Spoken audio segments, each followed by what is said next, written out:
মিশে সত্যি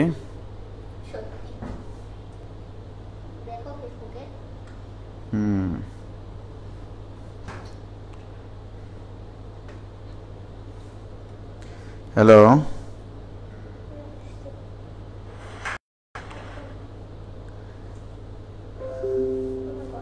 হ্যালো শব্দ শোনা যায়?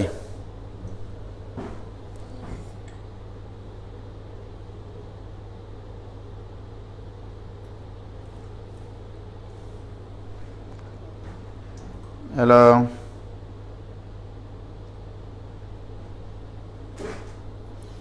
ওয়ালাইকুম সালাম। ওয়ালাইকুম সালাম আবির সর্দার। আসসালামু আলাইকুম ভাই। ওয়ালাইকুম সালাম। মোহাম্মদ কাউসার আলী হাবিবুর বাসার নাইম। ওয়ালাইকুম সালাম আব্বু।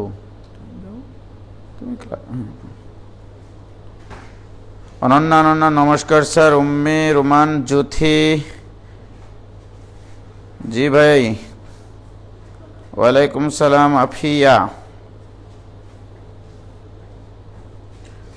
তসনিম রিবা রিবা। আসসালামু আলাইকুম ভাই। ওয়ালাইকুম সালাম।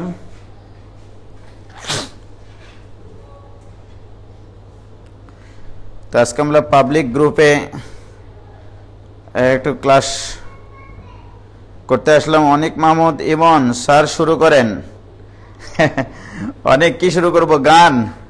তোমার গানগুলো খুব সুন্দর, আমি প্রত্যেকদিন তোমার গান শুনি। ঠিক আছে? জুয়েল ভাই চলে এসছে। হ্যাঁ জুয়েল ভাই চলে এসছে। এদিকে অনেক জয়েন করেছে ভাই। স্যার শুরু করেন।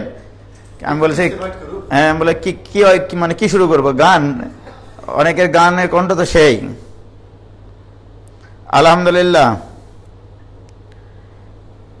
আচ্ছা তোমরা বা আপনারা যে যেখান থেকে ক্লাস করেন না কেন একটু শুধু লিখলেই হবে যে কে কোন ডিস্ট্রিক্ট থেকে আজকে জয়েন করেছে। কারণ এটা তো আমার প্রাইভেট গ্রুপ না, এটা হচ্ছে পাবলিক গ্রুপ। দেখা যাক আজকে কোন জেলা থেকে কারা কারা অ্যাটেন্ড করেছে। মোস্তফা হাসিব রায়ান অয়ন ওয়ালাইকুম সালাম। আজকে আমরা ত্রিকোণমিতির কিছু ফিলিংস নিয়ে আলোচনা করব। যেমন sine of A plus B, sine of A minus B, cos of A plus B, cos of A minus B. এই জিনিসগুলোর বিভিন্ন অ্যাঙ্গেল থেকে চিন্তা করার এগুলো বিভিন্ন অ্যাঙ্গেল থেকে আমরা চিন্তা করার আজকে সুযোগ গ্রহণ করব। এদিকে শরীফুল ভাই এসছেন। শরীফুল ভাই আপনি তো ইতিহাসের লোক, আপনি ম্যাথ শিখে কি করবেন বলেন? রাতুল হাসান জয় নাটোর থেকে বলছে। নেহা রয় কেমন আছেন ভাই? আলহামদুলিল্লাহ। আনিকা ওয়ালাইকুম সালাম। জান্নাতুল আদনিন সিনথিয়া রাজশাহী থেকে ধন্যবাদ জয়েন করার জন্য। 312 দেখছি এখানে। তারেক যশ রাজশাহী। তিলোত্তমা পাল দিনাজপুর। আমার শ্বশুরবাড়ি এলাকা, আমার শ্বশুরবাড়ি এলাকার মানুষ যোগ দিয়েছে। Nahid Reza form old version of Chapainawabganj ভাই, চাঁপাইনবাবগঞ্জ থেকে। কানিজ ফাতেমা মিমৌশিক কুষ্টিয়া থেকে। ঠসি সিদ্দিকা ওয়ালাইকুম সালাম ভাইয়া, তুমি তো চাঁপাইনবাবগঞ্জ থেকে। নসীন আঞ্জুম লাবণ্য রাজশাহী থেকে। সৈকত শিহাব রাজশাহী ভাইয়া। সবাই কি রাজশাহীর নাকি? আচ্ছা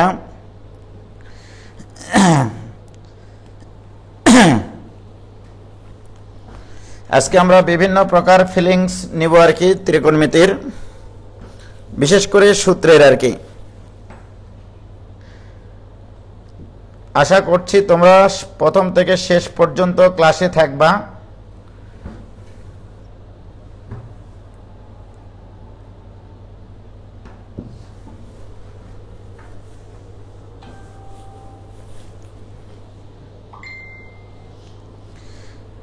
নাহিদ রেজা চাঁপাইনবাবগঞ্জ। তাসনিম রিবা রিবা রাজশাহী থেকে। মোস্তফা হাসিব, রায়ান অয়ন, রাজশাহী। রাজশাহী বানানের ডাবল আর কোত্থেকে আসলো গো? নেহারয়, রাজশাহী। ভাই আমি আর আমার ছেলেও আছে। সঞ্জয় দাদা ধন্যবাদ দাদা আপনাকে, আপনিও ক্লাস করেন, আপনার ছেলেকেও ম্যাথ শেখান। হ্যাঁ ঠিকই বলেছেন। শেফাত আহমেদ বলছে ভাইয়া ত্রিকোণমিতির কি করাবেন আজকে? আসলে আজকে আমি ত্রিকোণমিতির ফিলিংস নিয়ে আলোচনা করব, যে যেমন sine of A plus B এর সূত্র, sine of A minus B, cos of A plus B, cos of A minus B, এগুলো বিভিন্ন অ্যাঙ্গেল থেকে চিন্তা করে আমরা প্রমাণ করব আসলে বিভিন্ন সূত্রগুলো।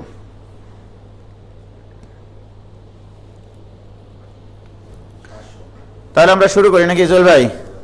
তাহলে জুয়েল ভাই আমার সামনে বসে আছে, জুয়েল ভাইয়ের সামনে ক্লাস নেওয়া মানে তো কঠিন ব্যাপার, ঠিক আছে?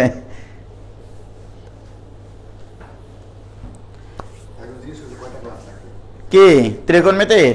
আরে আজকে তো আমি বেসিক ক্লাস নেব, এরকম ভাবে মাঝে মধ্যেই ত্রিকোণমিতির চমকপ্রদ ক্লাস নিয়ে মানে হয়তোবা সামনে আরো আমি হাজির হব এই উজ্জ্বল জেল শিক্ষালয়ে। তোমাদের অনেকের অনুরোধ ছিল ভাই উজ্জ্বল জেল শিক্ষালয়ে কোনো লাইভ ক্লাস হয় না, খালি আপনারা ওখানে নোটিশ দেওয়ার জন্য করেছেন। ওই জন্যই আমরা আসলে জুয়েল ভাইয়ের আমি সিদ্ধান্ত নিয়েছি যে এরপর থেকে মোটামুটি অনেক ইম্পর্টেন্ট টপিক, যে জিনিসগুলো বুঝতে অনেক কষ্ট হয়, সেগুলো নিয়ে আমরা আলোচনা সমালোচনার মাধ্যমে সম্ভাবনাময় পরিবেশ সৃষ্টি করব আর কি। আচ্ছা, সর্বপ্রথম আমি শুরু করতেছি ছোট্ট ছোট জিনিস দিয়ে। তোমাদের সামনে যদি খাতা কলম থাকে খাতায় লিখবা, এবং সম্পূর্ণ বেসিক থেকে। যারা তোমরা অ্যাডমিশন গ্রুপের আছো তারা এগুলো সবাই হয়তোবা জানো, অনেক খারাপ লাগবে, কিন্তু আমি বেসিক থেকে পড়াবো। এই কারণে first year second year admission সবার জন্যই এটা ফিল করা দরকার আসলে, যে আমরা কি শিখেছি আর কি শিখতেছি আর কি শেখা আমাদের উচিত। সর্বপ্রথম আমি একটা সমকোণী ত্রিভুজ নিয়ে কাজ করি, এগুলো আমার লাগবে আজকে। এই জিনিসগুলো মনে করো সমকোণী ত্রিভুজ, এইটা এ বি সি একটা সমকোণী ত্রিভুজ। ওকে, এই সমকোণী ত্রিভুজের এটা যদি 90 ডিগ্রি হয়, ঠিক আছে, এটা যদি আমাদের থিটা কোণ হয়, আমি এই কোণটা মানে সংজ্ঞায়িত করলাম থিটা দিয়ে, রাইট? তো তোমরা সাধারণত জানো cos থিটা ইকুয়াল টু ভূমি বাই অতিভুজ, অর্থাৎ A B divided by AC, এটা নিয়ে কোনো সন্দেহ নাই। আবার সাইন থিটা ইকুয়াল টু লম্ব বাই অতিভুজ, অর্থাৎ সিবি ডিভাইডেড বাই অতিভুজ হচ্ছে এসি। এখান থেকে আমি যেটা বের করতে চাচ্ছি AB equal to AC cos theta, AC cos theta, আর CB equal to AC sine theta. লক্ষ্য করো, আমি যখন এবি বের করেছি এটা ভূমি, রাইট, আর এটা হচ্ছে লম্ব। যখন এবি বের করেছি তখন এসি কস থিটা, আবার যখন সিবি বের করেছি তখনও কিন্তু এসি কস থিটা। এই দুটার মধ্যে একটা কমন ফ্যাক্টর আছে, দ্যাট ইজ এসি। এসিটাকে অতিভুজ, রাইট, অতিভুজ। ঘটনা তো এইটা। তাহলে আমরা বলতে পারি ভূমি ইকাল টু অতিভুজ ইন্টু কস থিটা, আর লম্ব ইকাল টু অতিভুজ ইন্টু সাইন থিটা। আমি এটাকে এইভাবে মনে রাখার চেষ্টা করি। তাহলে লম্ব সিবি ইকাল টু এসছে আমাদের AC sine theta, AC sine theta, আর ভূমি ইকাল টু কত এসছে? ভূমি ইকাল টু এসছে আমাদের এসি কস থিটা, রাইট। আমি এটাকে সহজে মনে রাখি এইভাবে যে থিটার সামনের বাহু সাইন হবে, থিটার সামনের বাহু সাইন, থিটার কাছের বাহু কস। এই দেখো এটা থিটা, তাহলে এই থিটার কাছের বাহু কস, থিটার সামনের বাহু সাইন। থিটার কাছের বাহু কি হবে জুয়েল ভাই? কাছে কস, কাছের ক আর কি। তাহলে কাছে কস, সামনে সাইন, থিটার সামনে, এটা থিটার সামনে, এটা হচ্ছে সামনে, ওকে।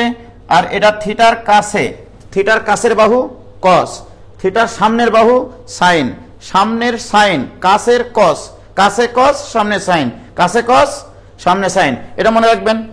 আচ্ছা, তাহলে সাইনের সাথে কি হচ্ছে, এই অতিভুজটা গুণ হচ্ছে শুধু। তাহলে মনে রাখবা, অতিভুজের সাথে সামনে হলে সাইন হবে, অতিভুজের সাথে কাছে হলে কস হবে। কি ক্লিয়ার?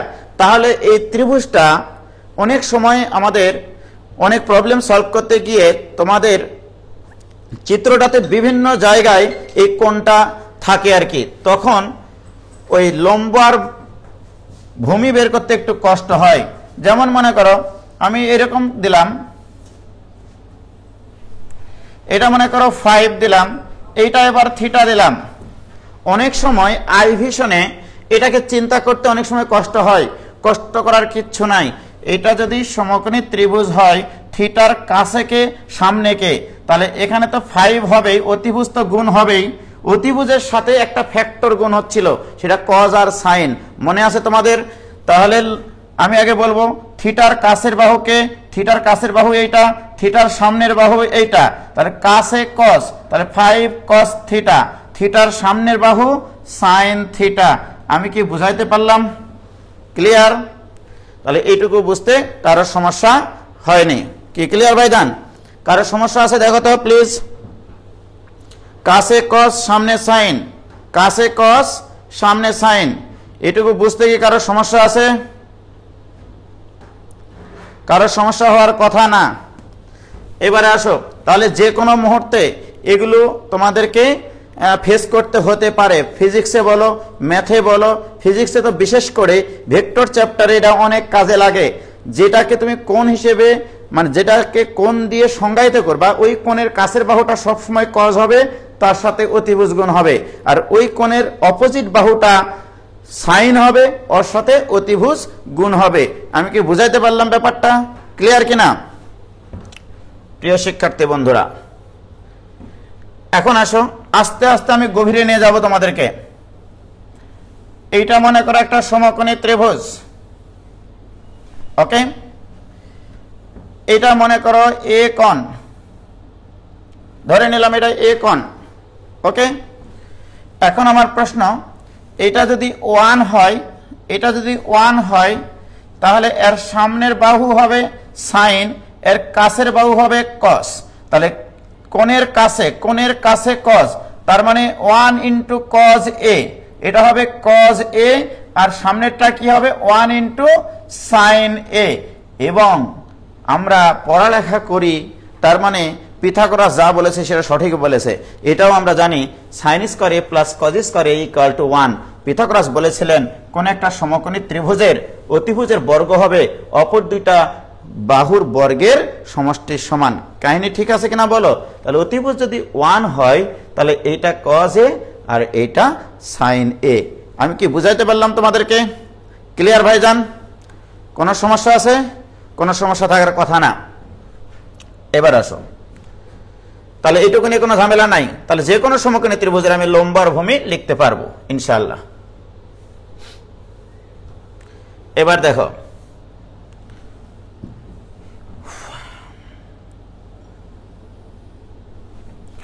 মনে করো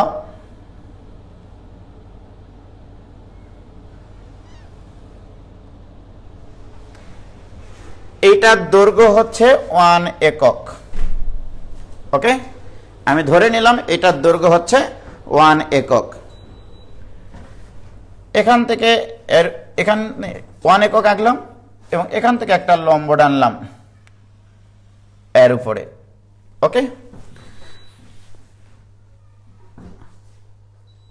ওটা দিন না ভাই, ওটা দিলে গরম লাগবে, এটাই দিন। ওটা ঝামেলা আছে একটু, ওকে? তাহলে এটা 1 একক। এবার এখানে আমি আরেকটা চিত্র আঁকবো, একটু তোমাদের কষ্ট করে বুঝতে হচ্ছে। দেখো, এখান থেকে এইটা যোগ করে দিয়ে এখান থেকে এখানে একটা যোগ করে দেবো, এবং এটাও আমি লম্ব দেখাচ্ছি তোমাদেরকে, এটাও লম্ব ধরে নাও, এমনি ধরে নাও। আমি এখানে যে কাজটা করেছি, এটা 1 একক, এটা 1 একক, রাইট? এবং এইটা লক্ষ্য করো, এটা যদি আমি এ কোণ বিবেচনা করি, এটা যদি বি কোণ বিবেচনা করি, রাইট? আমি এটা এ কোণ দিয়েছি, এটা বি কোণ দিয়েছি। এটা এ, সরি এখানে না দিই, অন্য অক্ষর দিই। এখানে দিলাম পি, এটা দিলাম কিউ, এখানে দিলাম আর, এখানে দিলাম এস, এখানে দিলাম টি, এখানে দিলাম মনে করো ডাব্লিউ। ওকে, এখন দেখো এই কোণটা হচ্ছে এ কোণ, এই কোণটা হচ্ছে বি কোণ, রাইট? এটা হচ্ছে এ কোণ, এটা হচ্ছে বি কোণ। এখন আমার প্রশ্ন, এটা যদি 1 একক দৈর্ঘ্যের একটা মানে বাহু হয়, তাহলে এটা যদি 90 ডিগ্রি হয়, আমি একটু আগে শিখাইছি জুয়েল ভাই, একটু আগে আমি শিখাইছি 1 এর কাছের বাহু অর্থাৎ পিএস, এইটা হবে আপনার কজ, তাহলে এটা হবে কজ বি, এই বাহুটা হবে কজ বি। ওকে, আর বি এর সামনের বাহু কি হবে বলেন তো? তাহলে এইটা হবে সাইন বি। কি কোনো সমস্যা আছে? কোনো সমস্যা থাকার কথা না। হ্যাঁ, আপনি জুয়েল ভাই যখন বুঝেছে তাহলে তার কারো সমস্যা নাই। এখন আসো, এটা কি একটা সমকোণী ত্রিভুজ না জুয়েল ভাই? এটাও তো একটা সমকোণী ত্রিভুজ, রাইট? আমি কিন্তু একটু আগে শিখাইছি আপনাদেরকে, এখানে কিন্তু গোলমাল পাকানো যাবে না, একটু মানে মনোযোগ দিতে হবে। এটা হচ্ছে 1 একক দৈর্ঘ্যের একটা বাহু, আমি এখানে একটা সমকোণী ত্রিভুজ আঁকেছি, আর এখান থেকে এর উপর লম্বটা নিয়েছি, আর এখানে আমি যোগ বিয়োগ করে এখানে একটা আয়তক্ষেত্র আঁকেছি, রাইট? এখন আসো, তাহলে এটা যদি 1 একক হয়, এই কোণটা যদি বি হয়, এর কাছের বাহুটা হবে cos b, 1 into cos b, right? অতিভুজ ইন্টু cos b। আর বি এর সামনের বাহুটা কি হবে? sin b। কি ক্লিয়ার? এখন আপনার কাছে আমার প্রশ্ন, এটাও তো একটা সমকোণী ত্রিভুজ জুয়েল ভাই, তাহলে এখান থেকে এইটুকু দৈর্ঘ্য কত হবে? তোমরা স্টুডেন্টরা একটু বলো প্লিজ, তোমরা স্টুডেন্টরা একটু বলো যে এইটা কত হবে? এইটা হবে এর অতিভুজ ইন্টু এই কোণের কাছের বাহু, আর এই কোণের সামনের বাহু কিন্তু এইটুকু, জাস্ট এইটুকু, রাইট? কি ক্লিয়ার? এখন বলেন তাহলে এইটা কি হবে? অতিভুজ ইন্টু কাছের বাহু কি হয়? তাহলে cos a তো লিখবই, কাছের বাহু cos a, কার কোসাইন? অতিভুজের কোসাইন, অতিভুজের কোসাইন। অতিভুজ কত এখানে ভাই? cos b, তাহলে এটা হবে cos b into cos a, তাহলে এখান থেকে এইটুকু দৈর্ঘ্য হচ্ছে cos b into cos a। কি কোনো সমস্যা আছে আপনার? এবার আসেন, এই বাহুটা এই কোণের সামনে কিনা? সামনে হলে কি হয়? সাইন, তাহলে এইটা হবে সাইন a, এর সাথে কি গুণ হবে? অতিভুজ। অতিভুজ কত? cos b। জুয়েল ভাই ভুল বলেছে, এখানে হবে অতিভুজ cos b। দেখো তো ভাইজান, এইটুকু বোঝা গেছে কিনা? এইটুকু কি বোঝা গেছে? ক্লিয়ার ভাইজান? আজকে মোস্তাক নাই, জুয়েল ভাই আছে, ভেরি গুড। তাহলে এইটুকু দৈর্ঘ্য নিয়ে কোনো সমস্যা নাই। এবার আসো ভাইজান, তোমাদের সাথে আমার আরেকটু আলোচনা সমালোচনা আছে। জুয়েল ভাই আপনার সাথে আমার আলোচনা আছে। এখানে এই কোণটা তো এ কোণ, রাইট? তাহলে এইটা কত? 90 ডিগ্রি, তাহলে এই কোণটা হবে 90 ডিগ্রি মাইনাস এ, 90 মাইনাস এ। ক্লিয়ার? আমরা জানি এক সরল কোণ হয় 180 ডিগ্রি, তার মধ্যে এখানে 90 মাইনাস এ, এখানে 90, এখানে কত দিলে এই তিনটার যোগফল 180 হবে? তিনটার যোগফল মানে এই তিনটার যোগফল 180 হতে হবে কিনা বলেন? তাহলে 90 প্লাস 90, 180 মাইনাস এ, তাহলে 180 মাইনাস এ, এর সাথে কত যোগ করলে 180 হবে? প্লাস এ, তাহলে এই কোণটা হচ্ছে প্লাস এ। কি ক্লিয়ার? তাহলে এই কোণটা আমি পাইছি। এবার আপনাকে উত্তর দিতে হবে জুয়েল ভাই, এইটা কি অতিভুজ না? অতিভুজ। এখানে একটা কোণ আছে, এই কোণের কাছের বাহু এইটা কিনা? এটা কাছের বাহু, আর এই কোণের এটা সামনের বাহু কিনা? তাহলে এটা সামনের বাহু, লক্ষ্য করেন, তাহলে এটা হচ্ছে সামনের বাহু। কার সামনের বাহু? এটা এ কোণের সামনের বাহু, এ কোণের কাছের বাহু এইটা। এখন বলেন কাছের বাহু কি লিখতে হয়? cos a, এর সাথে কি গুণ হবে? একটা অতিভুজ। অতিভুজ কত? sin b। আমার কথা কি আপনি বুঝতে পারছেন? আরে আল্লাহ, আপনি তো ম্যাথ বুঝে নিলেন জুয়েল ভাই। এবারে এই কোণের সামনের বাহুকে, এইটা সামনের বাহুতে কি হয়? sin a, তাহলে এইটা হবে sin a, এর সাথে কি গুণ হয়? অতিভুজ। অতিভুজ কত? তাহলে এর সাথে সাইন বি গুণ হলো। কি আমি কি বুঝাতে পারছি? এই যে ভাইজান এই বাহুগুলোর দৈর্ঘ্য বের করা কি তোমাদের কঠিন লাগলো? এইটা বলো। এই জিনিসটা আমি করেছি জাস্ট একটা সমকোণী ত্রিভুজের অতিভুজ আর কোণের সাথে সম্পর্ক লিখে। এখানে কি কোনো সমস্যা আছে জুয়েল ভাই? আমার কিন্তু অঙ্ক শেষ, এখান থেকে সবকিছু প্রমাণ করে ফেলবো। কি ভাইজান তোমরা কি বুঝে গেছো?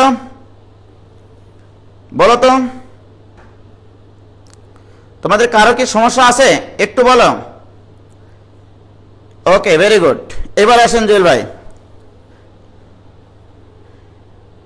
সিমরান বলছে জুয়েল ভাই অনেক ভালো ম্যাথ বোঝে, 100%। জুয়েল ভাই যদি ম্যাথ পড়াইতো আমি কিন্তু এখানে ম্যাথ পড়াতে আসতাম না।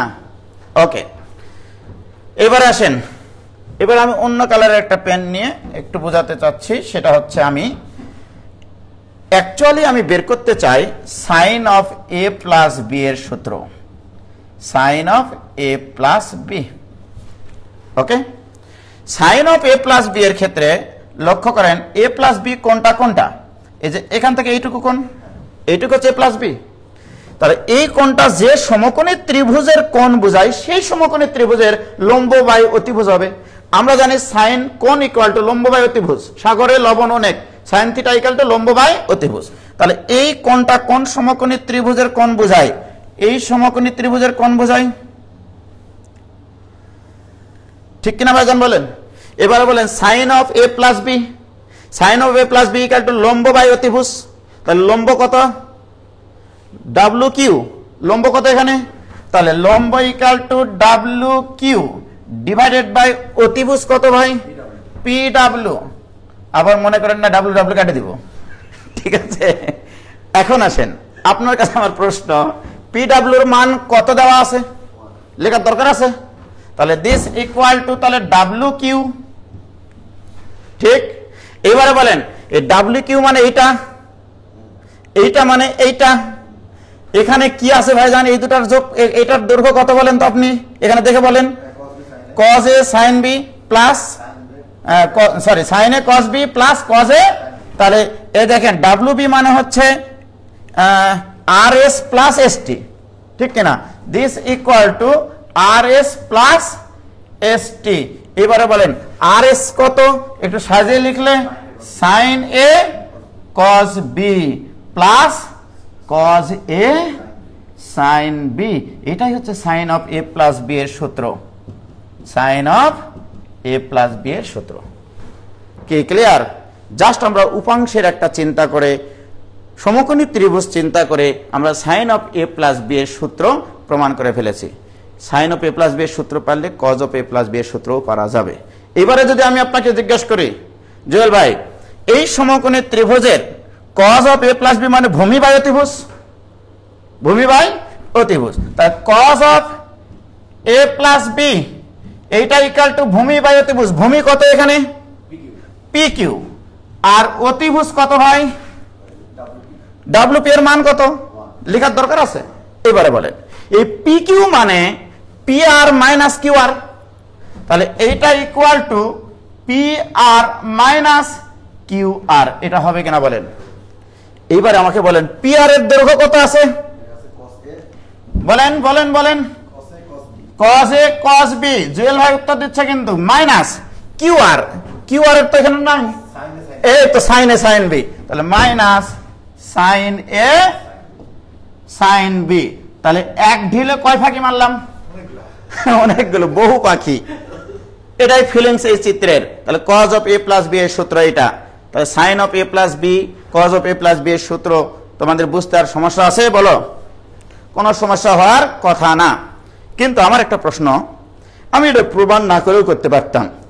Sign of A plus B এর সূত্র প্রমাণ করার পরে বি এর স্থলে যদি আমরা মাইনাস বি করা হয়ে যায় আসলে, রাইট?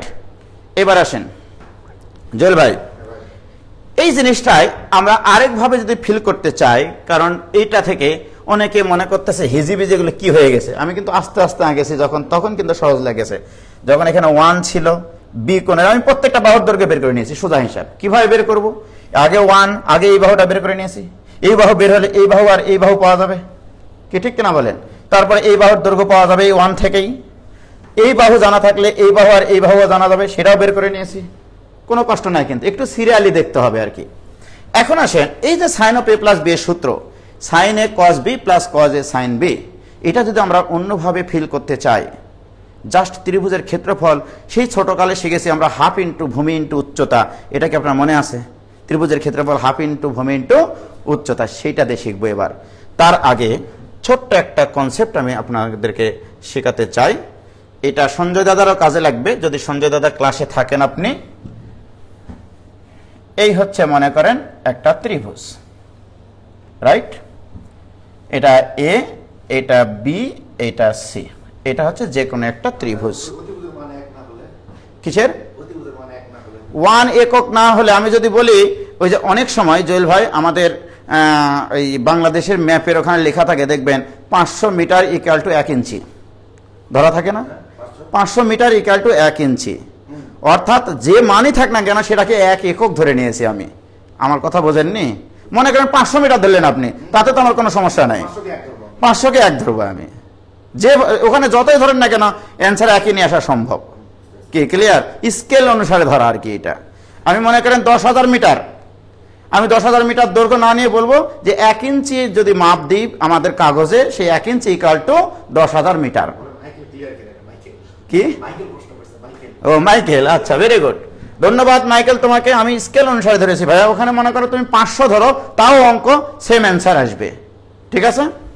এবার আসেন জুয়েল ভাই, আমরা জানি সাধারণত এ কোণের বিপরীত বাহুর দৈর্ঘ্যকে স্মল এ দ্বারা প্রকাশ করা হয়, বি কোণের বিপরীত বাহুর দৈর্ঘ্যকে স্মল বি দ্বারা প্রকাশ করা হয় এবং সি কোণের বিপরীত বাহুকে স্মল সি দ্বারা প্রকাশ করা হয়। এখন যদি আমরা এখান থেকে একটা লম্ব টানি, এই হচ্ছে মনে করেন এডি লম্ব, ওকে ক্লিয়ার? আমার প্রশ্ন, এই ত্রিভুজের ক্ষেত্রফল, ত্রিভুজ ক্ষেত্র এ বি সি, এটা ইকুয়াল টু লিখতেন হাফ ইন্টু ভূমি ইন্টু উচ্চতা, এটা লিখতেন না জুয়েল ভাই বলেন? হাফ ইন্টু ভূমি ইন্টু উচ্চতা, এটা ক্লাস 3-4 থেকে আমরা শিখে আসি। এখানে বিসি এর দৈর্ঘ্য আমাদের জানা আছে, বিসি এর দৈর্ঘ্য কত? এ, সুতরাং এইটা equal to half into small A into এডি এর দৈর্ঘ্যটা জানা নাই, তাহলে এডি এভাবে রেখে দিলাম, এডি সরি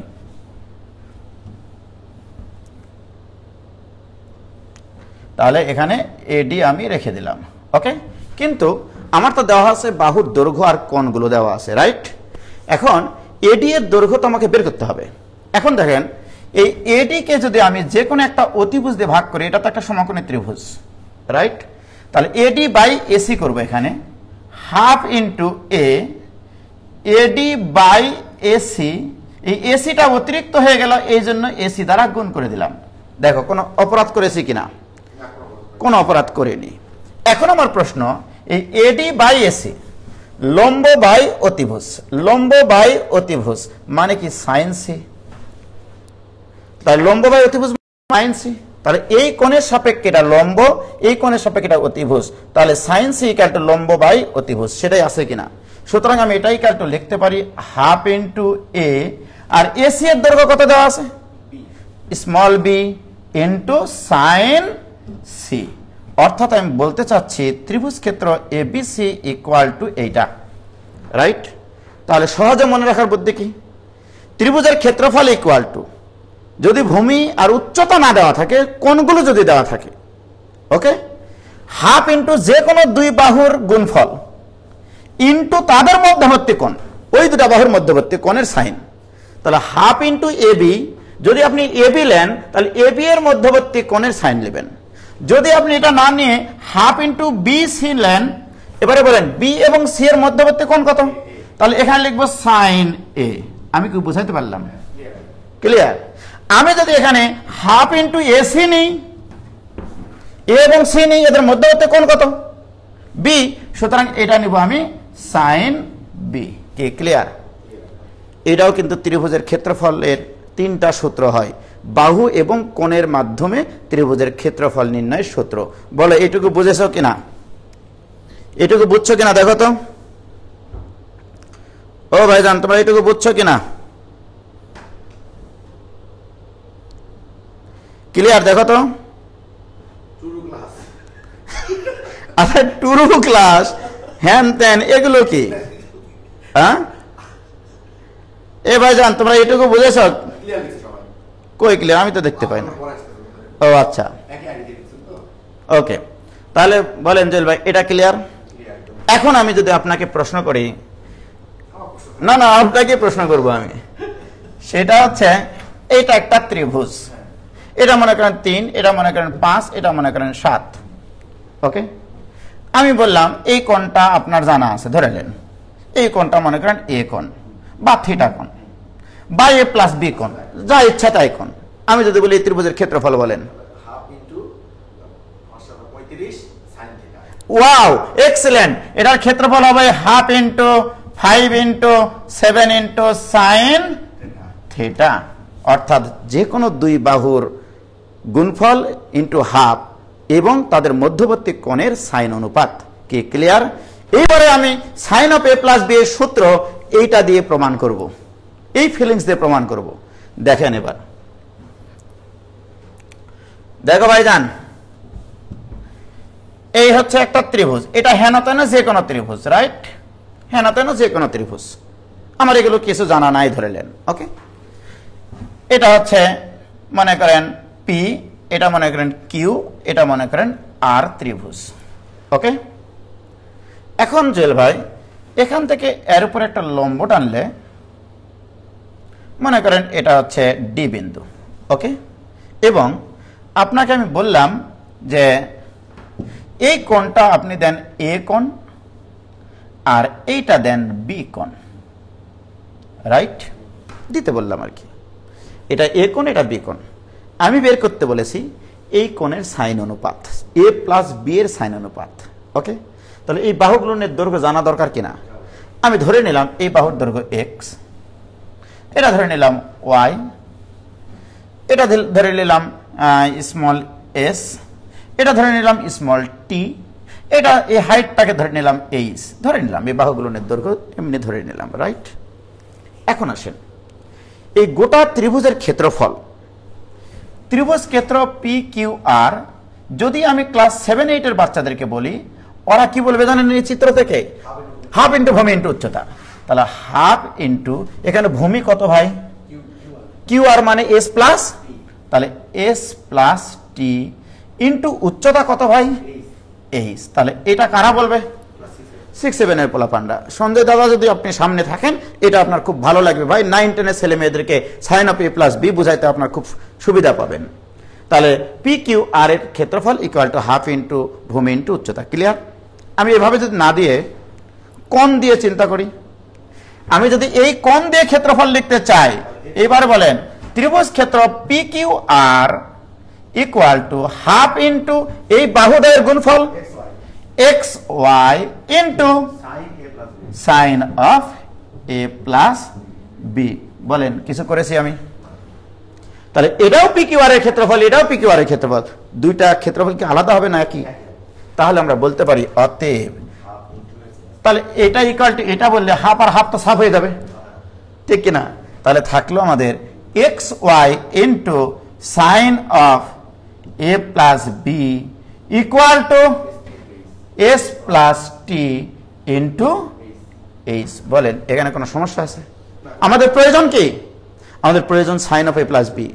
প্রিয় শিক্ষার্থী বন্ধুরা, আমি যদি এখানে এখন sine of A plus B বের করতে চাই, লক্ষ্য করো sine of A plus B এটা ইকুয়াল টু, বলেন এইচটার সাথে গুণ হবে কিনা?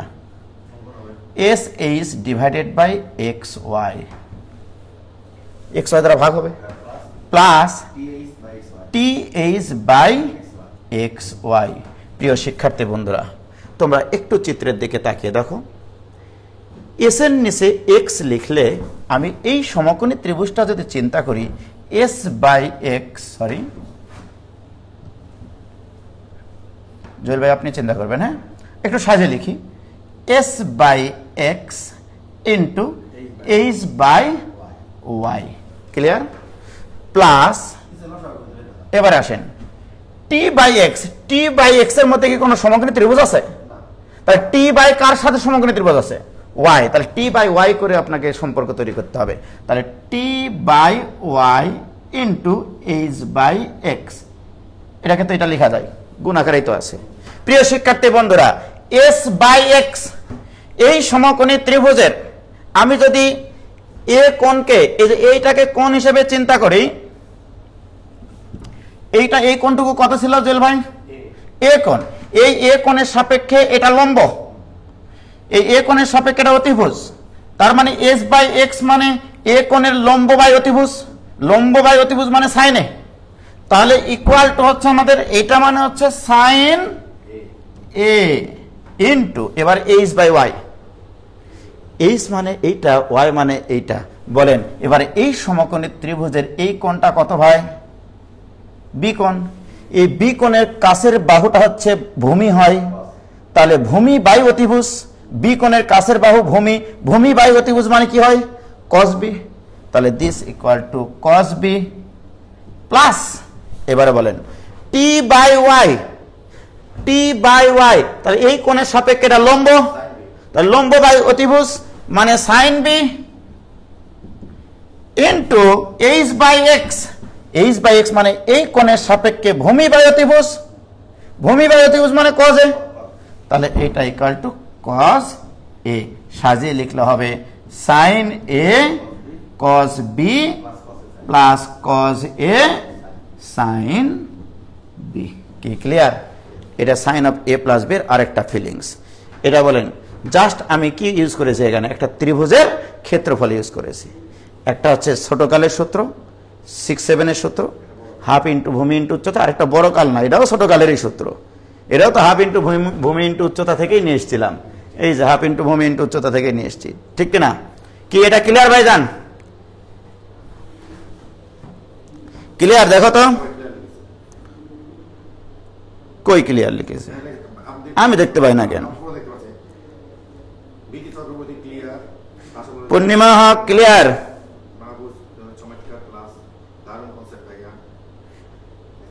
কি ক্লিয়ার?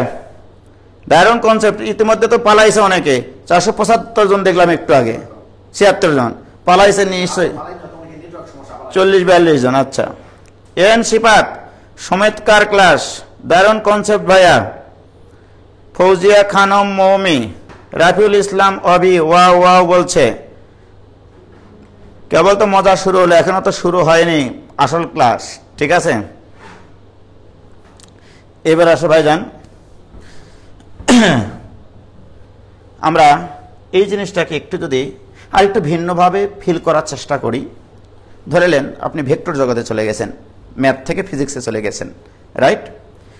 আমরা শিখেছি ভেক্টরের কিছু জিনিসপত্র একটু বলে নিই জয়েল ভাই। সেটা হচ্ছে যে যারা ফার্স্ট ইয়ারে আসো, সেকেন্ড ইয়ারে আসো, অ্যাডমিশনে আসো, আমি বিশ্বাস করছি যারা ফার্স্ট ইয়ারে আসো তাদের মোটামুটি ভেক্টর করা হয়ে গেছে, ঠিক আছে ভাই? ভেক্টর মোটামুটি করা হয়ে গেছে, এটা আমরা ধরে নিতে পারি জয়েল ভাই? ওকে। তো আমার কিছু জিনিসপত্র লাগবে, সেটা হচ্ছে তোমরা জানো যে একটা প্রসঙ্গ কাঠামোতে এক্স অক্ষ এবং ওয়াই অক্ষ বরাবর সাধারণত একক ভেক্টর কাজ করে আই, আর ওয়াই অক্ষ বরাবর একক ভেক্টর কাজ করে জে, রাইট? এটা আমরা জানি। এবং এটা যদি জেড অক্ষ হয় তাহলে জেড অক্ষ বরাবর একক ভেক্টর কাজ করে হচ্ছে কে, এটা আমরা জানি, রাইট? এবং তোমরা জানো দুইটা ভেক্টরের ক্রস গুণন আর ডট গুণন কি জিনিস। ওকে, এগুলো একটু জাস্ট প্রিলিমিনারি লিখতেছি, তোমরা যেহেতু জানো এটা। পি ডট কিউ মানে পি এর মান কিউ এর মান ইন্টু এদের মধ্যবর্তী কোণের কোসাইন, তাহলে থিটাটা হচ্ছে পি এবং কিউ ভেক্টরের মধ্যবর্তী কোণ বোঝায়। কি ক্লিয়ার? এখানে আরেকটা কথা বলে রাখা উচিত, দুটা ভেক্টরের মধ্যবর্তী কোণ বলতে বোঝায় একটা বিন্দু থেকে দুটা ভেক্টর বের হয়ে যেতে হবে। এই যে দেখো, এই দুটা ভেক্টরের মধ্যবর্তী কোণ বলতে বোঝায় এই দুটা ভেক্টর একটা বিন্দু থেকে বের হয়ে যেতে হবে, তবে তাদের মধ্যবর্তী কোণ হচ্ছে থিটা। কি ক্লিয়ার? এবার আসেন, যদি এরকমটা হয় এখানে পি ভেক্টর আর এখানে কিউ ভেক্টর আছে, মনে করো এইটা হচ্ছে থিটা। আমি যদি এখন বলি যে পি ভেক্টর এবং এই কিউ ভেক্টর এদের মধ্যবর্তী কোণ কত, angle between P and Q, এটা ইকুয়াল টু হোয়াট? জুয়েল ভাই বলেন এই দুটো পি এবং কিউ এর মধ্যবর্তী কোণ কত?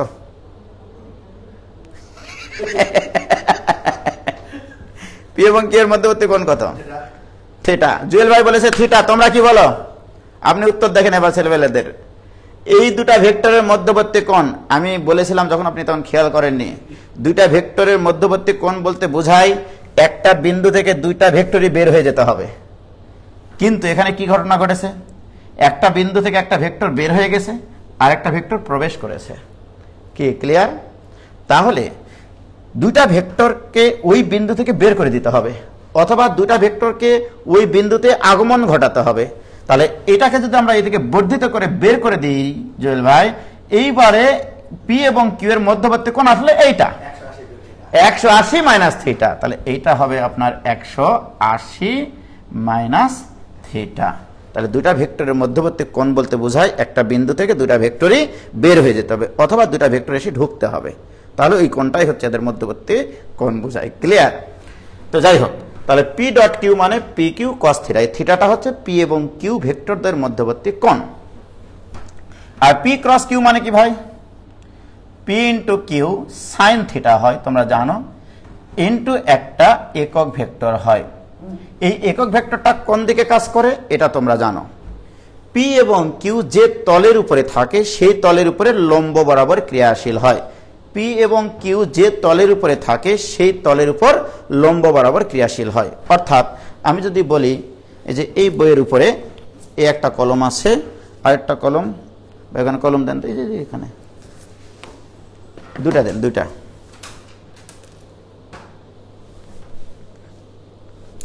এই দেখো আমি তিনটা কলম নিয়েছি এখানে। এই তিনটা কলম মনে করো এইভাবে অবস্থান করছে জুয়েল ভাই, এই দেখেন এইভাবে তিনটা কলম পরস্পরের উপর লম্ব। এখন এই কলমটা এই তলের উপর, আমি যদি পি ক্রস কিউ করি, এটা যদি আর ভেক্টর হয় বা এটা একটা ভেক্টর হয়, তাহলে এই পি ক্রস কিউ যদি করি তাহলে এই দুটা ভেক্টরের ক্রস গুণনের ফলে যে ভেক্টরটা হবে তার একক ভেক্টরটা কাজ করবে এর উপরে লম্ব বরাবর, এরা যে তলে থাকবে তার উপরে লম্ব। এখন আসেন এই দুটা ভেক্টরের ক্রস গুণন যখন করব তখন এই দুটা ভেক্টরের মান নিব, এদের মধ্যবর্তী কোণের কোসাইন নিব, এরা যে তল আছে তলের উপরে লম্ব বরাবর একক ভেক্টর কাজ করবে। তাহলে এই একক ভেক্টরটা কোথায় কাজ করবে? এই দুটা ভেক্টর যে তলের উপরে আছে সে তলের উপর লম্ব বরাবর। ক্লিয়ার? ওকে, মোস্তাক ভাই আছে। তাহলে এইটুকু আমাদের ক্লিয়ার। এখন আমার প্রশ্ন, ছোট ছোট প্রশ্ন অবশ্য, আমি যেহেতু গোটা চ্যাপ্টার পড়াবো না ভেক্টরের এখন, তাহলে আই ক্রস আই এইটা ইকুয়াল টু হবে zero vector. Okay, I cross I equal to zero vector. কেন? আমরা জানি কোন একটা ভেক্টরকে সেই ভেক্টরের সাথে ক্রস গুণন করলে দুটা ভেক্টর মানে সমান ভেক্টর হয়, সমান ভেক্টর এবং একই দিক বরাবর, তাদের মধ্যবর্তী কোণ হয় 0 ডিগ্রি। তাহলে সাইন জিরোর মান 0। তাহলে I cross I equal to 0, J cross J এটা তোমরা জানো, J cross J equal two 0 vector, K cross K equal to 0 vector. অর্থাৎ কোন ভেক্টরকে সেই ভেক্টর দ্বারা ক্রস গুণন করলে 0 ভেক্টর পাওয়া যায়। এখন আসেন, ছেলেমেয়েরা এটা জানে, আমি এই জন্য লিখতেছি ভাই, আই ক্রস জে এটা ইকুয়াল টু হয় কে ভেক্টর, জে ক্রস কে এটা ইকুয়াল টু হয় আই ভেক্টর, আবার কে ক্রস আই এটা ইকুয়াল টু হয় জে ভেক্টর। ক্লিয়ার? কারণ কি, এই যে দেখেন ভাই, এটা যদি এক্স অক্ষ, এটা যদি ওয়াই অক্ষ, এটা জেড অক্ষ। ওকে, এই বরাবর আই ভেক্টর কাজ করে, এই বরাবর জে ভেক্টর কাজ করে। তাহলে আই ক্রস জে মানে এরকম ভাবে ঘোরানো ভাই, দেখেন এই যে এইভাবে ঘোরানো। মনে করেন এই বৃদ্ধাঙ্গুলি একটা স্ক্রু। ওকে, আমি যদি এইভাবে ঘুরাই তাহলে স্ক্রুটা এভাবে ঘুরবে কিনা, তার মানে কি এই স্ক্রুটা উপরের দিকে উঠবে। তাহলে জেড অক্ষ বরাবর একক ভেক্টর কে জে, সরি কে, তাহলে I cross J equal two হবে কে। কি ক্লিয়ার? এটা তোমরা জানো, এটা নিয়ে আর বেশি ব্যাখ্যা দিচ্ছে না। তোমরা এটাও জানো যে ক্রস গুণন বিনিময় সূত্র মেনে চলে না। তাহলে জে ক্রস আই এটা ইকুয়াল টু কত হবে? মাইনাস কে ভেক্টর। আবার কে ক্রস জে এটা ইকুয়াল টু কত হবে? এটা ইকুয়াল টু মাইনাস আই, আবার আই ক্রস কে এটা ইকুয়াল টু কত হবে? এটা ইকুয়াল টু হবে মাইনাস জে ভেক্টর। এগুলো কিন্তু তোমরা জানো, বাট যদি আমরা ডট গুণন করতাম ডট গুণনের ক্ষেত্রে আলাদা মান আসতো, এটাও তোমরা জানো। তো যাই হোক, তাহলে এই জিনিসগুলো আমার লাগবে একটু পরে। আসো এবার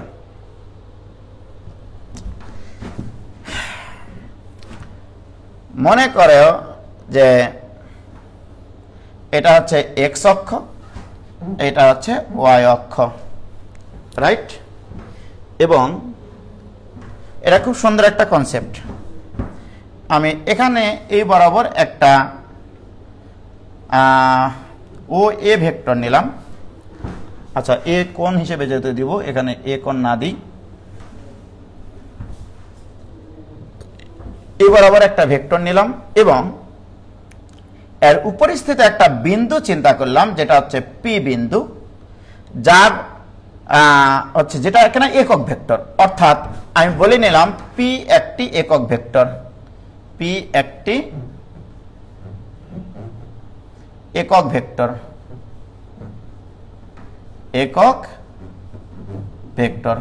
বলেন তো ভাই, পি যদি একক ভেক্টর হয় তার মানে পি ভেক্টর মানে কিন্তু আমি বুঝাইছি ওপি ভেক্টর, পি বিন্দুর অবস্থান ভেক্টর। ওকে, তাহলে এটা হচ্ছে 1 একক এর দৈর্ঘ্য, এটা নিয়ে কোনো সন্দেহ নাই। কি ক্লিয়ার?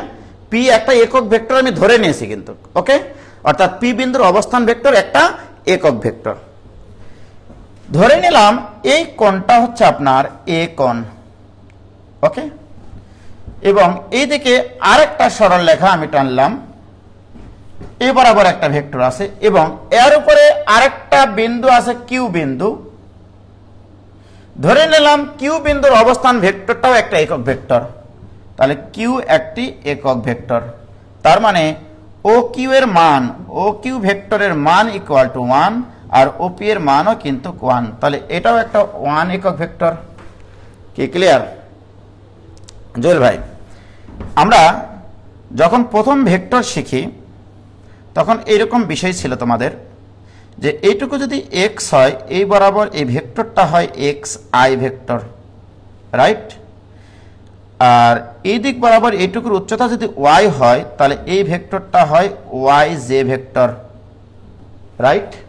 তাহলে এই অবস্থান ভেক্টরটা, এই পি বিন্দুর অবস্থান ভেক্টরটা তোমরা লিখতে পারো যে OP vector equal to x I plus Y J. এটা লিখতে পারো কিনা? এটা হচ্ছে ভেক্টরের যোগসূত্রানুসারে আমরা এটা লিখতে পারি। এটা তোমাদের ছিল প্রথমে ভেক্টরের দিকে। এখন আসো, আমি যদি এখন তোমাদেরকে প্রশ্ন করি যে এখান থেকে এর উপরে লম্ব টানলাম, ওকে, এখান থেকে এর উপরে লম্ব টানলাম, এটা কিন্তু একক ভেক্টর আগেই বলে নিয়েছি। ওকে, এটা হচ্ছে বি কোণ ধরে নিলাম আর কি, বি কোণ। জুয়েল ভাই, হ্যাঁ, এখানে দেখেন আপনাকে একটু আগে শিখাইছি, এটা মনে করেন পি এন, এটা মনে করেন কিউ এম। বলেন এখানে ও এনটা এই সমকোণী ত্রিভুজের এ কোণের কাছের বাহু কিনা? এখন বলেন ও এন ইকুয়াল টু কত? ও n equal to 1 into cos a, that means cos a, right? আর পি এন ইকুয়াল টু কত হবে? পি এন ইকুয়াল টু এর সামনের বাহু, সামনের বাহু কি হয়? তাহলে এটা হচ্ছে সাইন এ। কি ক্লিয়ার? তাহলে এই বিন্দুটার স্থানাঙ্ক হচ্ছে কজ এ সাইন এ, কারণ এটা ভুজ বুঝায় আর এটা কোটি বুঝায়, তাহলে ওটার স্থানাঙ্ক কজ এ সাইন এ। এখন আসেন এই কিউ বিন্দুর ক্ষেত্রে, এটা এই কোণটা কি ধরেছি আমরা? বি কোণ। এটা 1 একক। এখন বলেন তো ভাই ও এম কত? আপনি বলেন ও এম ইকুয়াল টু এই কোণের সাপেক্ষে কাছের বাহু, এই কোণের, তাহলে cos B, O M equal to cos B, ঠিক? আর কিউ এম ইকুয়াল টু কত? ও একই কথা, ওটা তো মূল বিন্দু। এখন বলেন O M equal to cos B, এখন বলেন এই কিউ এম ইকুয়াল টু কত? সাইন বি, এটা ইকুয়াল টু সাইন বি। তাহলে এই কিউ বিন্দুর স্থানাঙ্ক কত হবে? এটা ভুজ আর এটা হচ্ছে কোটি, তাহলে cos b আর কোটি কত? মিথ্যা কথা, মাইনাস সাইন বি। এই জন্য তো আপনাকে ধরেছি। এটা y অক্ষের নিচে না, কোটি স্থানাঙ্ক নেগেটিভ হবে। এটা দৈর্ঘ্য ঠিক আছে, কিন্তু স্থানাঙ্ক লেখার সময় আপনাকে মাইনাস লিখতে হবে। কি ক্লিয়ার? এখন আসেন, তাহলে আমি পি বিন্দুর স্থানাঙ্ক পাইছি, কিউ বিন্দুর স্থানাঙ্ক পাইছি। এতে কি কারো সমস্যা আছে? বলো তো, কারো সমস্যা আছে? কোথায় গেল সবাই? তার মানে ক্লাস খারাপ হচ্ছে ভাই।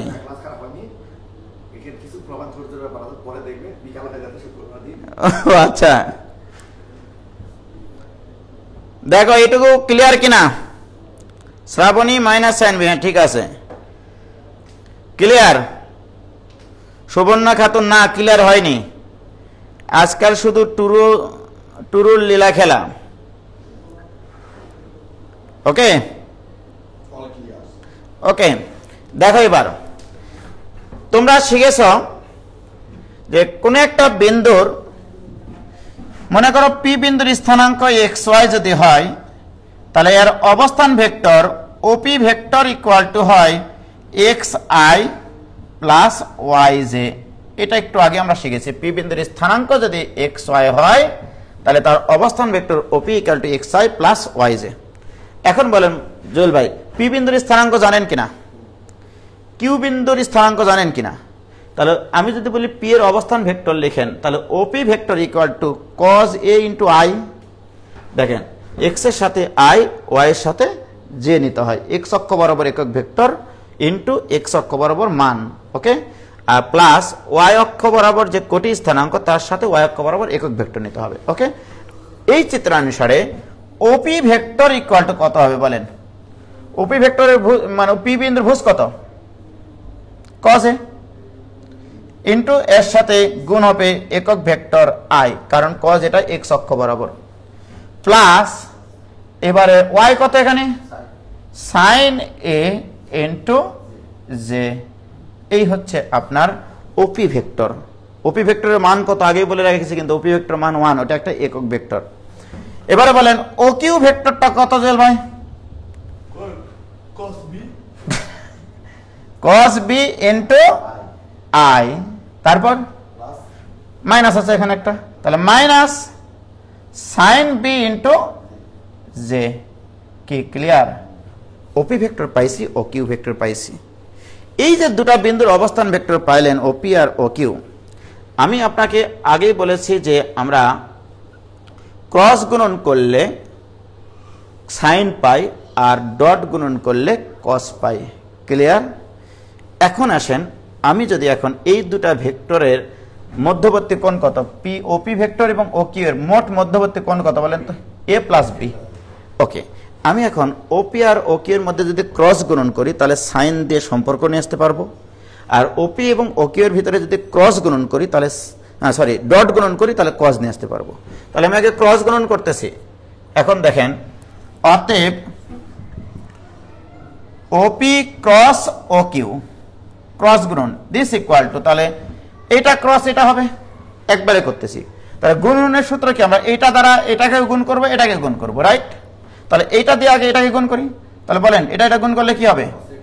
cos a cos b into i cross i, i cross i না, ওইভাবে লেখা যায়, এটা ক্রস গুণন। এবারে এটা দিয়ে এখানে গুণ করি, তাহলে minus cos a sin b,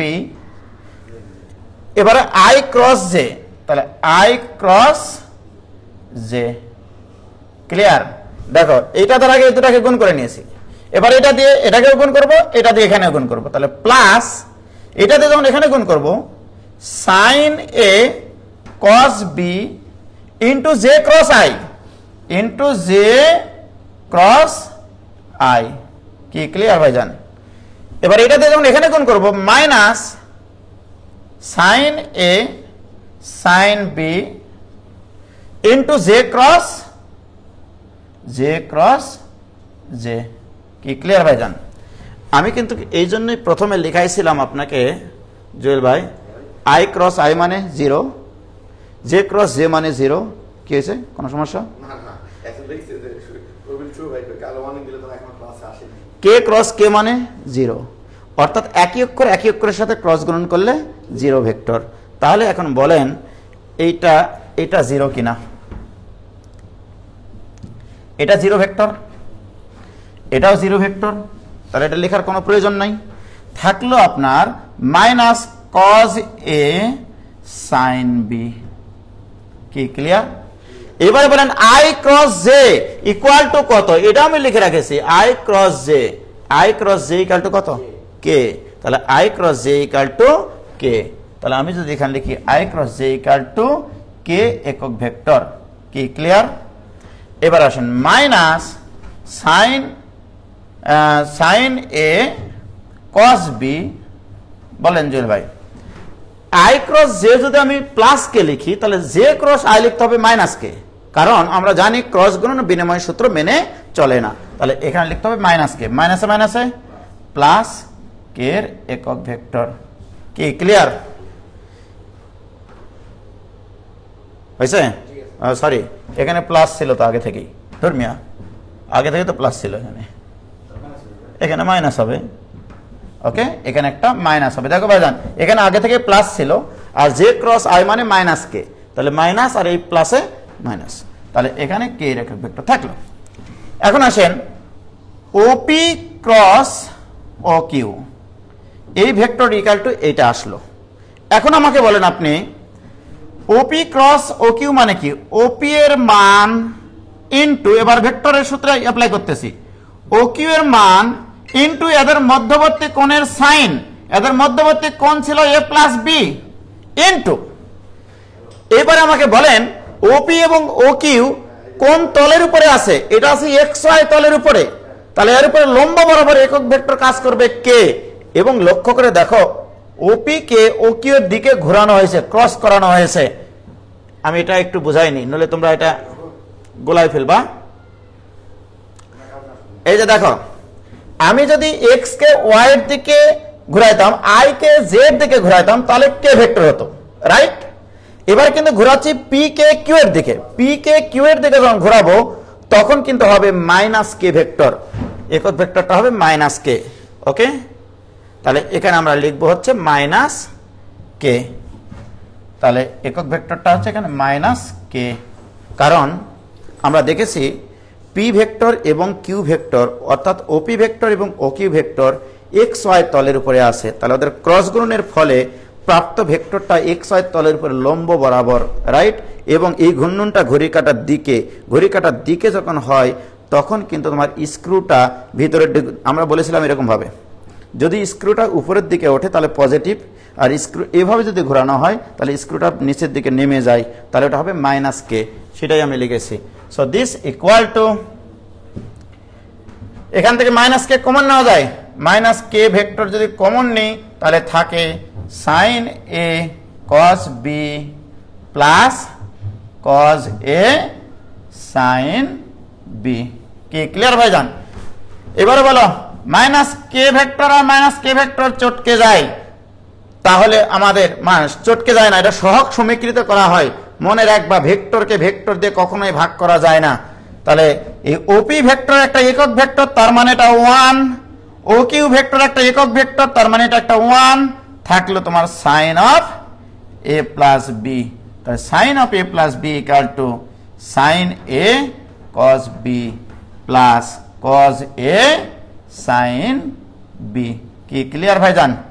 sign of A plus B এর সূত্র এটা হয়েছে। কি ক্লিয়ার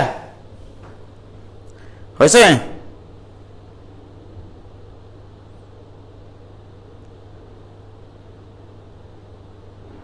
তাহলে sine of A plus B এর সূত্র এতক্ষণ থেকে কিন্তু আমরা প্রমাণ করছি। হ্যাঁ, এবার আমি আরেকটা ফিলিংস দিয়ে তোমাদেরকে কথাটা বলবো, আরেকটা ফিলিংসের কথা বলবো এখানে, যদি তোমরা শুনতে চাও বা বুঝতে চাও, সেটা আসলে শেখা দরকার, সেটা একটু শুরু করি আমি। হ্যাঁ, আজকে যেহেতু মূল ক্লাসে এগুলো শেখানো হবে কিনা জানি না, তিনটা সূত্র লিখব আগে ই টু দি পাওয়ার এক্স এর সূত্র 1 plus x by 1 factorial plus x square by 2 factorial plus x cube by 3 factorial plus x to the power 4 by 4 factorial plus এইভাবে চলতে থাকবে। এটা ই টু দি পাওয়ার এক্স এর সূত্র। এটা আপাতত ফার্স্ট ইয়ারদের জন্য মুখস্থই করালাম আমি, ধরে নাও যে তোমরা আপাতত মুখস্থ করে নাও যে E to the power x এর সূত্র এটা।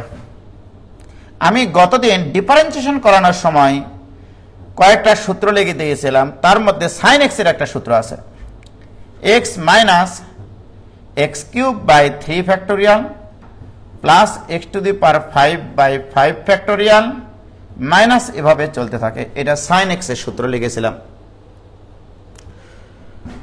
এই জিনিসটা একটু ভালো করে তোলো, তোমাদের ভবিষ্যৎ জীবনে প্রচুর কাজে লাগবে এটা। cos x এর সূত্র হচ্ছে 1 minus x square by 2 factorial plus x to the power 4 by 4 factorial minus এভাবে চলতে চলতে অসীম পর্যন্ত চলবে। এই তিনটা অসীম ধারা, অনন্ত ধারা বলা হয় এদেরকে। ই টু দি পাওয়ার এক্স এর অসীম ধারা, সাইন এক্স এর অসীম ধারা, cos x এর অসীম ধারা। এটা আসলে ম্যাকলরিনের থিওরাম দিয়ে প্রমাণ করা যায়। এটা ক্যালকুলাসে আমরা প্রমাণ করি সাধারণত। তো আপাতত তোমরা এটা মুখস্থ করো, রাইট? এইবারে তোমাদেরকে যদি জটিল সংখ্যা তোমাদের পড়া থাকে, আজকের গ্রুপে যারা ক্লাস করতেছো তারা এইটুকু শুধু শোনো, আই একটা জটিল সংখ্যার কাল্পনিক একক যার উপরে বর্গ করলে -1 হয়। এটা জটিল সংখ্যাতে শেখানো আছে। আমি এখন এই E to the power X এ এক্স এর জায়গায় আই থিটা বসাবো। বলো, এক্স এর জায়গায় কি বসালাম? I theta. তাহলে ডান পাশে এক্স এর জায়গায় আই থিটা বসানো যাবে। তাহলে এটা কিন্তু আমি জটিল সংখ্যাতে প্রমাণ করাইছিলাম। যেহেতু এই গ্রুপের অনেকেই ওই ক্লাসগুলো করেনি, এই জন্য করাচ্ছি। 1 plus i theta by 1 factorial plus i square theta square by 2 factorial plus i cube theta cube by 3 factorial plus i to the power 4 theta to the power 4 by 4 factorial plus i to the power 5 theta to the power 5 by 5 factorial plus এইভাবে চলতে থাকে। আমি একটু ই to the power I থিটার মানটা বের করতে চাই। প্রিয় শিক্ষার্থী বন্ধুরা, আই স্কোয়ার ইকুয়াল টু যদি -1 হয় তাহলে I cube equal to I square into I. I square মানে -1, তাহলে এখানে হবে -i। তাহলে আই কিউব যেখানে হবে সেখানে বসাবো আমি -i। আর আই টু দি পাওয়ার 4 মানে I square into I square. I square মানে -1, আই স্কোয়ার মানে -1, মাইনাসে মাইনাসে +1, অর্থাৎ যেখানে পাবো আমি আই টু দি পাওয়ার 4 সেখানে বসাবো 1। তাহলে এটা ইকুয়াল টু লেখা যায়, একটু খেয়াল করো প্লিজ। এই জিনিসটা শেখানোর পরে খুব ভালো একটা জিনিস শেখাবো, ওয়েট করো তোমরা। 1 প্লাস এখানে থাকছে আই থিটা, আই স্কোয়ার মানে কি গো? -1, তাহলে minus theta square by 2 factorial. I cube মানে কি? আই কিউব মানে -i theta cube by 3 factorial. I to the power মানে আই টু দি পাওয়ার 4 মানে 1 থাকবে এখানে theta to the power 4 by 4 factorial. I to the power 5 মানে শুধু I, কারণ আই টু দি পাওয়ার 5 মানে I to the power 4 into I, I to the power 4 into I. Clear? তাহলে I to the power 4 মানে হচ্ছে 1 আর I থাকে এখানে, থাকলে এখানে theta to the power 5 by 5 factorial plus এইভাবে চলতে চলতে অসীম পর্যন্ত চলবে। প্রিয় শিক্ষার্থী বন্ধুরা, এখানে কিছু জায়গায় আই নাই আর কিছু জায়গায় আই আছে। যেগুলোর সাথে আই নাই সেগুলো এক জায়গায় করো, আর যেগুলোর সাথে আই আছে সেগুলো থেকে আই কমন নাও। তাহলে আই নাই কোনগুলো থেকে? 1 minus theta square by 2 factorial plus theta to the power 4 by 4 factorial, এরপরটা আসবে মাইনাস, এভাবে চলতে থাকবে। তাহলে এই পদে এই পদে এই পদে এগুলোতে আই ছিল না, এবারে প্লাস আই কমন নাও, এখান থেকে এখান থেকে এখান থেকে আই কমন নাও। কমন নিলে থাকবে theta minus theta cube by 3 factorial plus theta to the power 5 by 5 factorial, এইভাবে চলতে থাকবে। প্রিয় শিক্ষার্থী বন্ধুরা, তোমরা একটু আমাকে বলো, একটু আগেই আমি লিখে দিয়েছিলাম sin x equal to x minus x cube by 3 factorial plus x to the power 5 by 5 factorial. তো বলো তো এখানে x এর জায়গায় যদি আমরা থিটা বসাই তাহলে sin theta equal to theta minus theta cube by 3 factorial theta to the power 5 by 5 factorial সেটাই এখানে আছে কিনা। আবার দেখো cos x এর জায়গায় যদি আমরা থিটা বসাই তাহলে এই জিনিসটা পেয়ে যাব। সুতরাং আমরা লিখতে পারি এখানে e two the power i theta equal two, অতএব e two the power i theta equal two, বলো তো বাবা what is this? This is cos theta plus what is that? i into sin theta. এটাকে বলা হয় অয়লারের সূত্র, এটাকে বলা হয় অয়লার্স থিওরাম, অয়লার্স থিওরাম অর্থাৎ অয়লারের সূত্র বলা হয়। এবং এটা যুগান্তকারী একটা সূত্র, এটা দিয়ে যে কি হয় না, এটা তোমাদের যে কত জীবনে কাজে লাগবে এই ইমাজিনারি আই দিয়ে, অর্থাৎ অবাস্তব জগৎ দিয়ে তোমাদের বাস্তব জীবনে অনেক অনেক কাজে লাগবে বলে রাখলাম। ম্যাথমেটিক্স করতে যাও, ফিজিক্স করতে যাও, এই জিনিসটার প্রচুর প্রচুর ব্যবহার আছে, রাইট? প্রিয় শিক্ষার্থী বন্ধুরা, এখানে তোমরা একটু খেয়াল করো, যখন আমি E to the power I theta বসালাম এখানে কি হচ্ছে? cos theta plus I sin theta. কি ক্লিয়ার? এখন যদি আমি তোমাদেরকে বলি থিটা না বসিয়ে তুমি E to the power I into A plus B বসাও, তাহলে থিটার জায়গায় কত বসাইলাম? এ প্লাস বি বসাইছি, তাহলে এখানেও থিটার জায়গায় তুমি এ প্লাস বি বসাও, তাহলে cos of A plus B plus I into sine of A plus b আমরা লিখতে পারি। কি ঠিক কিনা বলো? লিখতে পারবো না এটা? অবশ্যই লিখতে পারবো। এবং এই বাম পাশটাকে আমরা আরেকটু কাজ করি, ই টু দি পাওয়ার আই দিয়ে যদি গুণ করি তাহলে E to the power I A into E to the power I B, এটা লেখা যায় কিনা দেখো।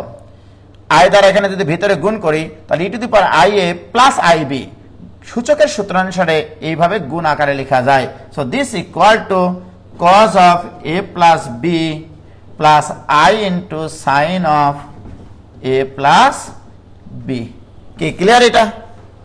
প্রিয় শিক্ষার্থী বন্ধুরা, তুমি একটু আগে দেখেছ E to the power I theta মানে cos theta plus I sin theta, তাহলে E to the power I A equal to কত হবে? থিটার জায়গায় এ বসাও, তার মানে cos a plus I sin এ, তাহলে E to the power I এর মান বসাও। এবার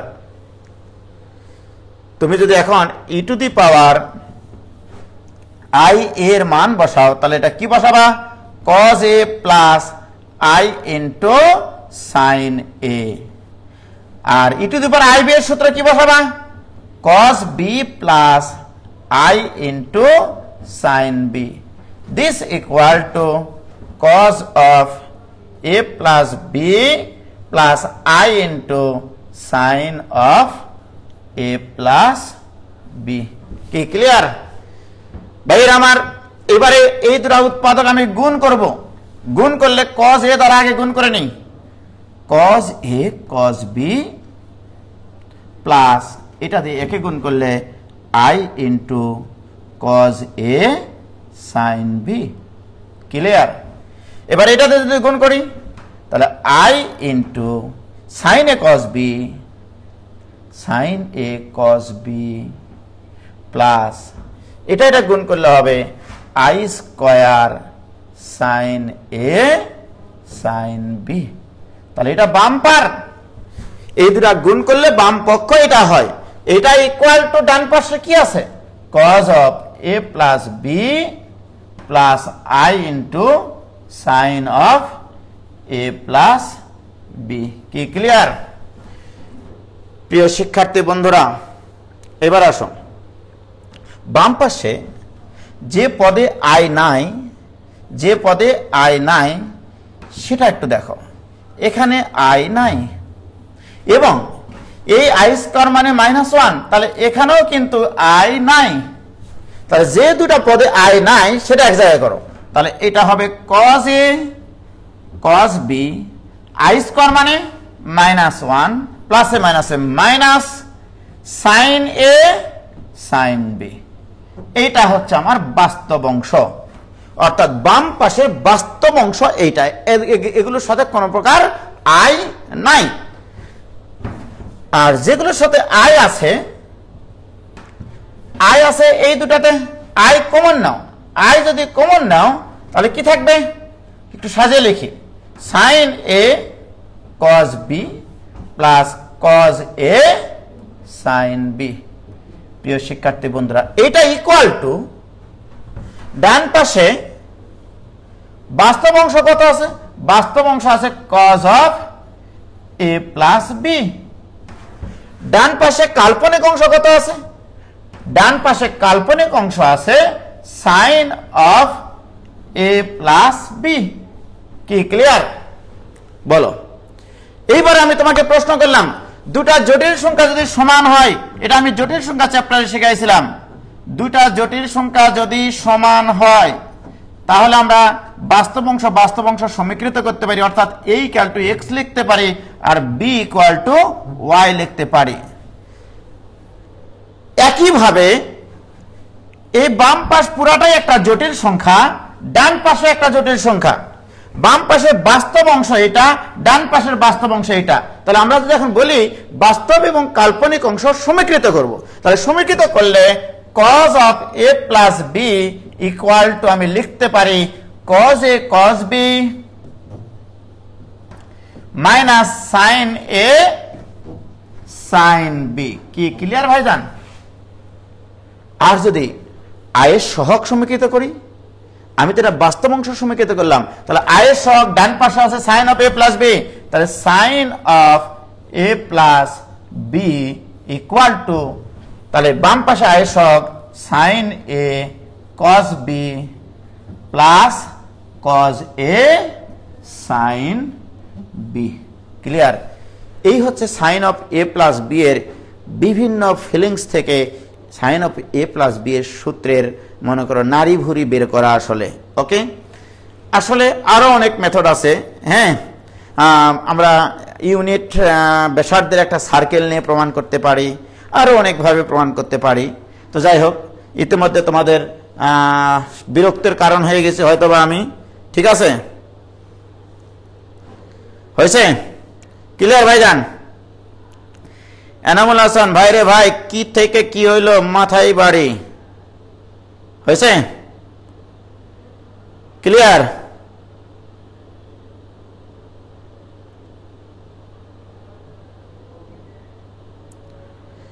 বিপি টেস ভাই, আপনি ফেক আইডি থেকে এভাবে একজনের পিছে পড়ে আছেন কেন?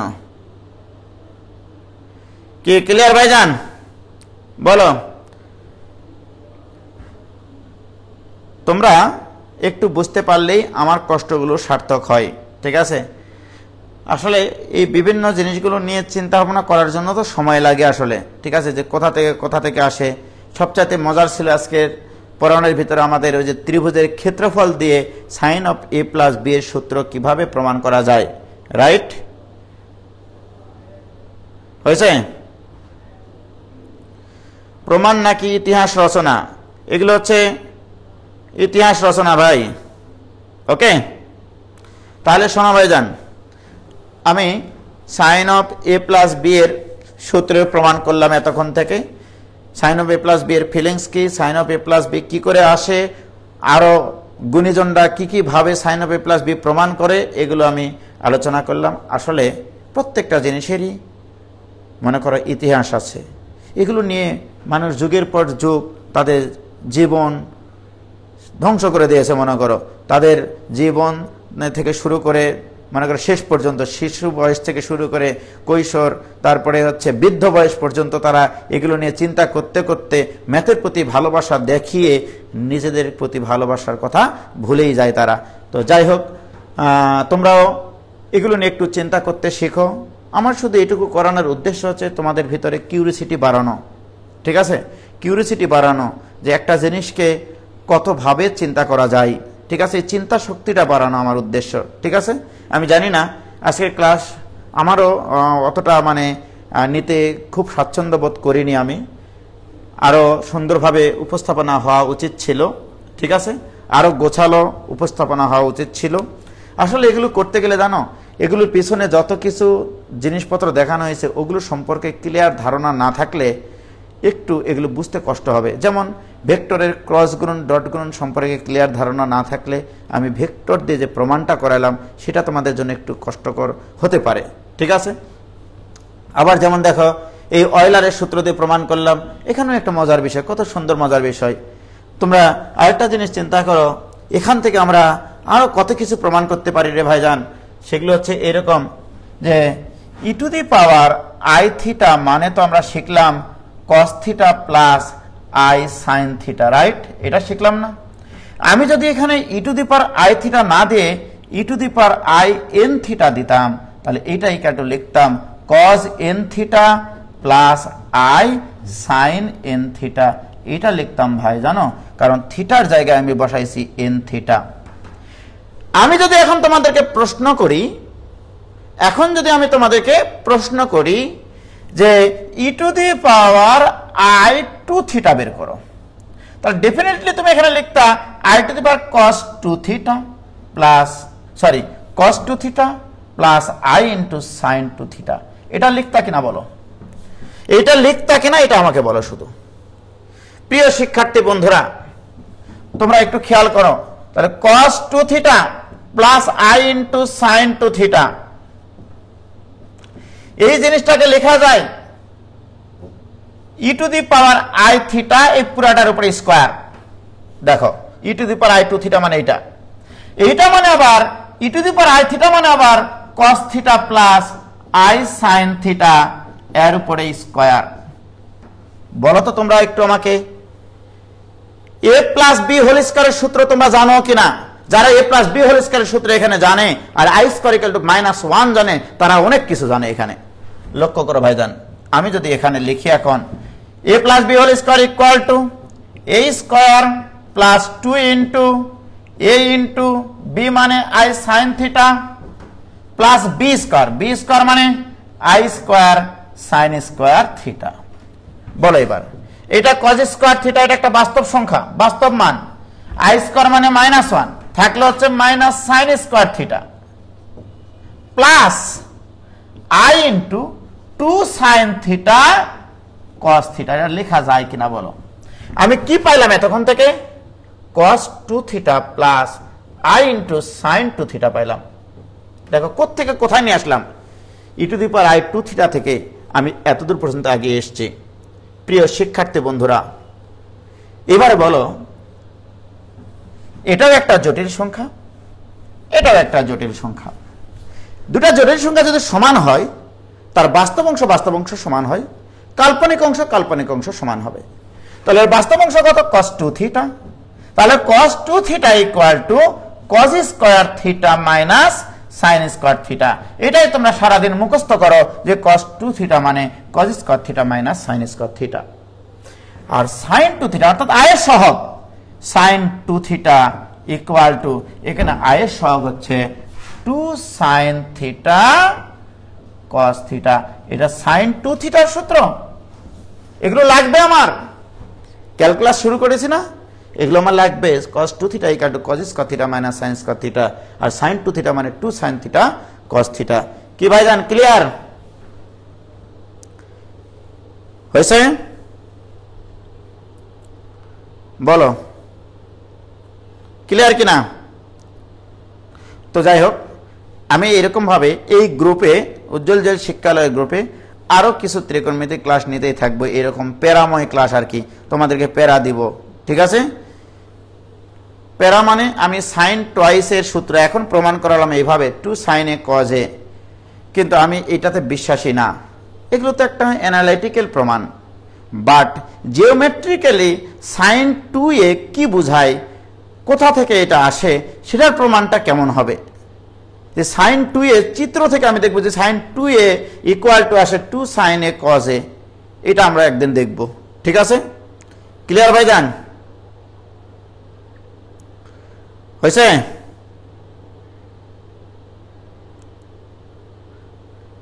ক্লিয়ার? তো ঠিক আছে, তোমাদের সকলের সুস্বাস্থ্য কামনা করে এবং সবাই নিরাপদে থাকো, সুস্থ থাকো, ভালো থাকো। আমার জন্য দোয়া রাখিও যেন আমি সুস্থ থাকি, তোমাদেরকে এইভাবে সেবা দিয়ে যেতে পারি। খোদা হাফেজ। আসসালামু আলাইকুম।